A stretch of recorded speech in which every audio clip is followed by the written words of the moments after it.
예, 계속되는 인터뷰입니다. 더불어민주당의 선거관리위원장을 맡고 있죠. 이상민 더불어민주당 의원과 함께 최근 현안에 대해서 이야기를 나눠보겠습니다. 안녕하세요. 네, 안녕하세요. 예.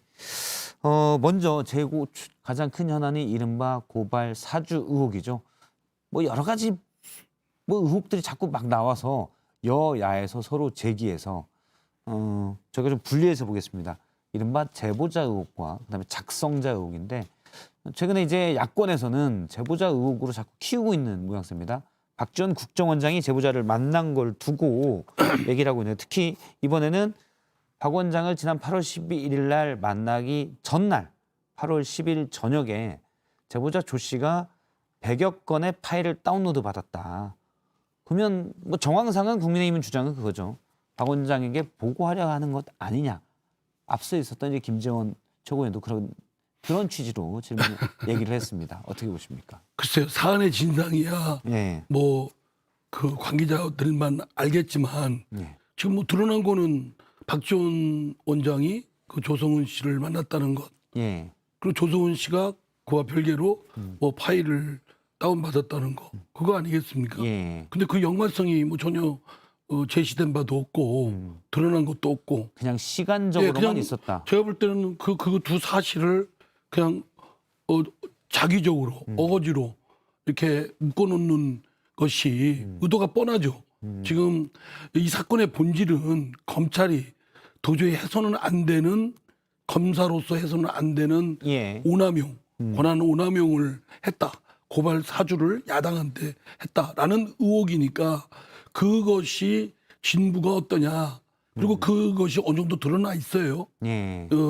뭐 조성은 씨 진술 주장 또는 김웅 의원, 예. 국민의힘 또 국민의힘에서 벌어진 뭐 고발장 예. 또 손준성 검사. 손준성 검사 뭐 검찰 그러니까 그 부분에 대한 관련자들의 그 어떤 행위나 이런 것들만 가려내면 될 것이고 나머지도 필요하면 뭐 해야 되겠죠. 예. 그러나 거기다가 그를 결부시켜서 드러나지 않는 사실을 엮어내고 하는 거는 뭐 그런 저기 말씀 지금 드려서 저희가 어떤지 화면 모르겠습니다. 보시면 박지원 만나기 전날 밤 조성은 100여 건 캡처 저장 이렇게 이제 오늘 기사에 나왔었는데. 아니 그럼 저도 뭐 106 예를 건. 들어서 어디서 다운받아서 캡처하거나 뭐 다운받으면 그것도 연결시킬 수 있습니까? 저기 이제 인과관계가 있다라고 주장하는 게 야권인데 근데 일단 사실은 그냥 인과관계 만한, 정황은 없죠. 될 만한 연관 사실을 제시를 해야 되겠죠. 없이 그냥 있다고 하면 진짜 소뚜껑으로 자라자라 끼고 너무나 터무니없고 그러면 되겠나 싶습니다. 공당인데 그래도 문제 일단 박지원 제기하려면 원장 측에서는 뭐 그런 주장들을 하고 있습니다. 반박들을. 예를 들어 조성은 씨가 다른 정치인을 만났고 그렇다면 그 정치인이 배우냐 그러면 사실 조성은 씨도 정치인이기 때문에 여러 정치인들을 만날 수 있었을 텐데 그러면 다 배우냐 그분들이 다 하나씩 그럼 파보자. 우연에 뭐 조성은 하여간 씨가 뭐 자가격리자도 아니고 이 사람 저 사람 만났을 텐데 그 시기에 그 만난 사람 다 배우냐 이 얘기입니다. 하여간 뭐 너무 그 지금 혼탁하게 국민들 보시기에는 혼란스럽지 않습니까? 예. 그러나 이 사건은 간단한 그 사건이고 본질적으로 검사가 자신이 갖고 있는 검찰권, 예. 엄청난 어마어마한 검찰권을 오남용해서 해서는 안 될 짓을 했다. 그것이 진부가 어떤가?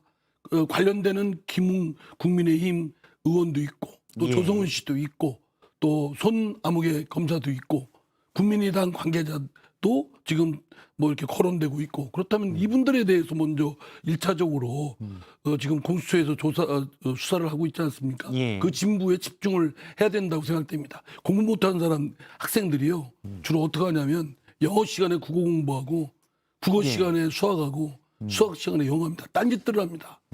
보통 이제 국어 시간 다음 시간에 수학 시간이 있는데 수학 숙제를 못했을 때 국어 수업 시간에 수학 선생님께 수학 숙제를 하곤 하죠. 숙제를 보통 일찍 해와야지 아, 그러시면 되겠습니까?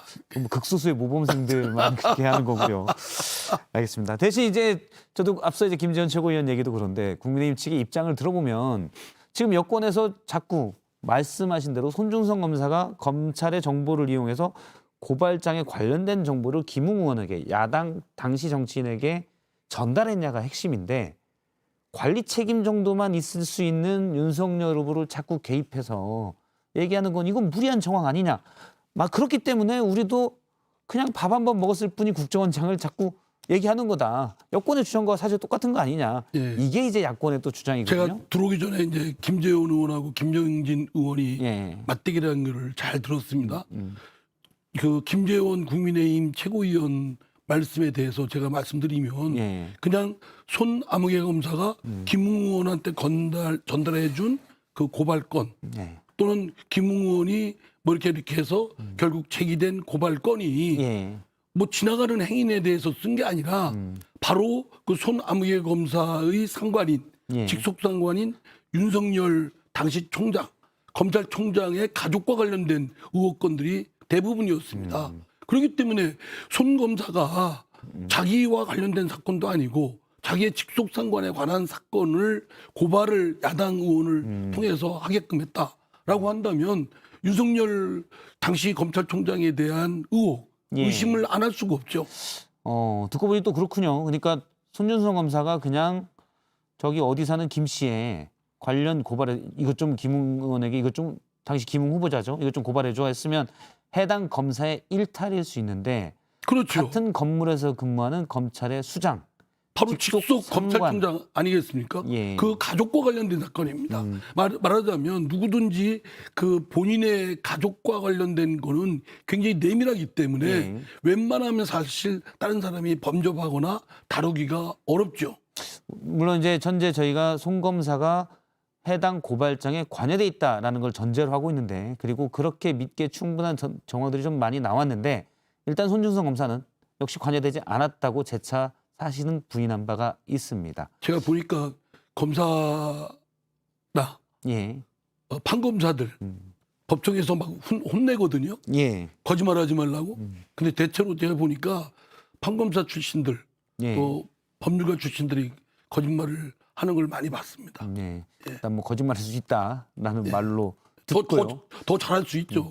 이럴 수도 있지 않습니까? 송 검사가 사실 오지랖이 엄청 넓기 때문에 모시는 총장의 부인 관련 얘기를 이건 좀 말도 안 돼라고 주변에서 누가 얘기해서 그걸 전달해서 관여 정도만 했을 경우 가능성도 있는데 아니, 글쎄, 국민의힘 주장은 이제 박지원 원장의 이른바 제보 의혹과 마찬가지로 윤 총장이 관여한 정황은 없지 않느냐. 말씀하신 대로 이제 이거는 모시는 상관의 일이기 때문에 나름 개연성을 좀 더 봐야 된다고 볼 수는 있지만 드러난 정황은 또 없지 그러니까 않냐. 그 손아무개 검사가 예.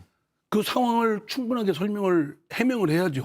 자신이 예. 자신과 관련된 사건도 아니고 자신이 이해와 관련된 것도 아니고 왜 유독 자기의 직속 상관인 검찰총장 말하자면 검찰의 최고 총수인데 예. 의 가족과 관련된 내밀한 그 부분을 왜 나서서 더구나 야당 국회의원을 통해서 예. 그래서 고발건이 되게끔 했는지 이거에 대해서 본인이 적극적으로 해명해야 돼야 되는데 김웅 의원은 나는 기억이 안 난다고 딱 뒤로 물러서 있고 예. 또 손아무 검사는 나는 관여 안 받고 난 모르는 일이라고 하면 그럼 귀신이 고칼로릇 아닙니까? 그러니까 결국은 윤 총장한테 윤석열 당시 총장한테 의혹이 중심이 집중되는 거죠.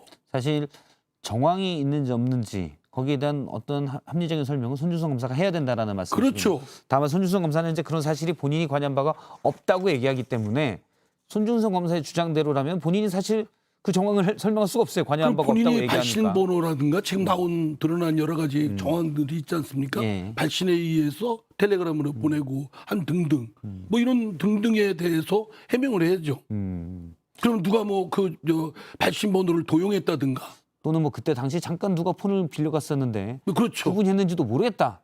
이런 설명을 한다든지. 예. 예. 근데 뭐 그런 설명을 못하는 상황 아닙니까? 그러면 누구든지 지나다가 예. 그런 속담 있지 않습니까? 지나다 보니까 어디 끈이 있어서 집어들고 따라왔더니 소가 나중에 보니까 따라왔다. 예.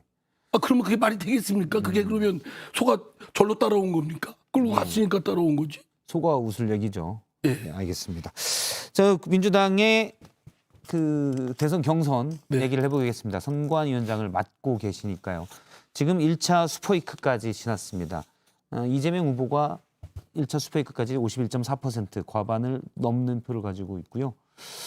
어떻게 보십니까? 이게 또 선관위원장으로서 말씀이 제한적일 텐데 일단 선관위원장이라 중립도 지켜야 되지만 예. 또 흥행에도 성공하도록 이 붐업을 시켜야 되거든요. 예. 근데 저 한 특정 후보가 좀 너무 앞서가니까 좀 흥행에는 조금 관심 저 같으면 줄어들 것 좀 같다. 막 반전도 하고 막 예. 이렇게 엎치락뒤치락 하는 게 아무래도 좀 그런 또 희망사항도 있는데 예. 예. 뭐 그렇습니다. 지금 말씀 특정 후보 측에서는 좀 이제 반전을 노리고 있는 후보 측에서 약간 서운할 수도 있을 텐데 일단 선거인단 아니죠. 규모가 앞서가 있는 후보가 서운하겠죠. 예. 반전을 제가 좀 했으면 좋겠다고 했으니까. 예. 예, 아까 김영진 의원이 이재명 캠프의 상황실장이신데. 하니까. 예. 예.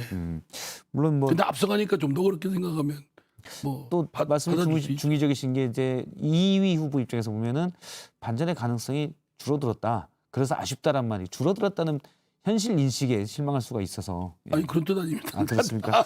알겠습니다. 제가 너무 선관위원장으로서는 대답하기 힘든 질문이었고요. 요거 하나 여쭤볼게요. 어제 정세균 후보가 중도 사퇴를 선언했습니다. 지금까지 정 후보가 득표한 표가 약 2만여 표인데 후보들끼리는 이게 민감한 문제가 되고 있더라고요. 네. 만약에 이 표를 사표 처리해서 사표 처리한 뒤에 전체 투표한 분모에서 빼버리면 지금 이재명 후보가 51.4%인데 사실은 이게 분모에서 빠져버리면 더 올라갈 수 있잖아요. 예. 54%. 다 같이 올라갑니다. 그렇죠. 다 같이 올라가는데 이재명 후보 입장에서는 일단 과반이 넘으면 결선 투표에 안 가기 때문에 그 정세균 후보가 득표한 부분을 분모 분자에서 같이 빼버리면 이재명 후보에게는 오히려 좀 더 유리한 경향이거든요. 너무 뭐 그 복잡한가요? 소수점 뭐 네. 저쪽 하는 것까지 예, 약 3% 대선 정도. 후보 나오신 분들이 그거에 연연해하면 좀 쪼잔해 보이고요. 예. 뭐 크게 가야 된다고 생각하고요. 다만 저희 선관위 입장은 당규가 이에 관한 법 규범인 예. 당원 당규가 있고 예. 그리고 또 선거법상 정해진 일반 준칙이 있고 그렇습니까? 그거에 따라서 일정 부분 합리적 결론을 내릴 수가 있습니다. 예. 다만 조금이라도 틈이 없도록 빈틈이 없도록 뭐 중앙 선관위를 비롯해서 관계되는 여러 전문가들한테 그 자문을 지금 얻고 있는 중입니다. 예. 뭐 저희들도 과반수 이상을 득표를 한 후보가 본 후보 갈 수 있고 결선을 안 한다라고 예. 하니까 처음 있는 일이거든요. 이제 그렇기 때문에 조금이라도 실수가 있어서는 안 되니까 그렇죠. 예, 점검을 하는 과정이지 어느 정도 합리적인 결론에 이를 수 있는 부분입니다. 이게 뭐 그렇게 복잡하지 않습니다. 전례가 있다는 말씀이시군요. 근데 당원 단계에도 예, 규정이 있다. 중도에 사퇴한 표는 사표 처리한다고 돼 있죠. 무효 처리를 한다라고 규정돼 있고 또 이 과반 득표도 유효 득표 수의 과반을 얻은 예. 자를 당선인으로 본다 이런 규정이 있습니다. 알겠습니다. 이낙연 후보의 의원직 사퇴 일종의 이제 배수진인데요.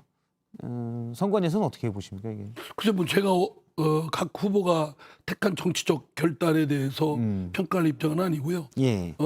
나름 그 이낙연 후보로서는 결기를 보이고 이 대선에 집중을 하는 모습 그러면서 본인 그 말맞다나 그 국가와 국민을 위해서 하여튼 모든 걸 다 바치겠다 이런 의지의 표명이다라고 예. 하고 있습니다. 짧게 요거 하나 여쭤보겠습니다. 국민의힘의 국민 면접이 대선 후보들 국민 면접이 얼마 전에 있었습니다.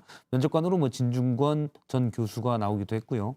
물론 여당에도 물론이지만 야당에 상당히 독한 썰들을 푸셨던 분인데 상당히 흥행을 했어요. 근데 민주당에서는 이전 국민 면접관 문제도 그렇고요. 사실 2차 국민 면접은 저희가 준비했었는데 일단 일부 후보들의 반발로 무산되기도 했고 후보들이 너무 휘둘린다는 지적도 있습니다. 예. 면접관 문제도 예전에 김경률 회계사 논란이 좀 있었죠. 그 후보들한테 휘둘린 건 JTBC가 휘둘린 거 아니신가요? 아닙니다. 민주당에서 저기 무산됐다고 연락이 와서 저희 그렇습니까? 예. 예, 그 선관위가 이제 주관한 거는 아니고 그렇죠. 다른 데서 주관을 했는데 이제 아주 지난번 1차 예비 경선 때 그 국민 면접을 예. 했는데 좀 약간 그 갈등이 좀 있었어요. 예. 뭐 그러나 저는 갈등도 잘 활용하면 후보들한테 오히려 도움이 될 수 있고 약이 될 수 있다고 생각되는데 그 중에는 굉장히 예민하게 생각하는 후보들이 있어서 좀 아쉽습니다. 다시 한번 추진 한번 해보시죠. 저희가 민주당에서 일정을 한 4번 바꾼 걸 끝까지 추진하겠다는 걸로 그렇습니까? 계속 하다가 결국은 사실은 민주당에서 저희 책임에다. 순간이도 피해자입니다. 왜냐하면 JTBC와 함께 예. 그 TV 토론, 방송 토론을 할 예정이었는데 그 면접관 행사를 하신다고 그러길래 저희 선관위가 뒤로 좀 양보를 했거든요. 또 저희가 한 건 아니고 이제 민주당에서 일부 후보 측에서 도저히 못하겠다 해가지고 저희만 헛심을 썼습니다. 알겠습니다. 예, 오늘 여기까지 말씀을 듣도록 하겠습니다. 이상민 선관위원장이었습니다. 고맙습니다. 예, 감사합니다.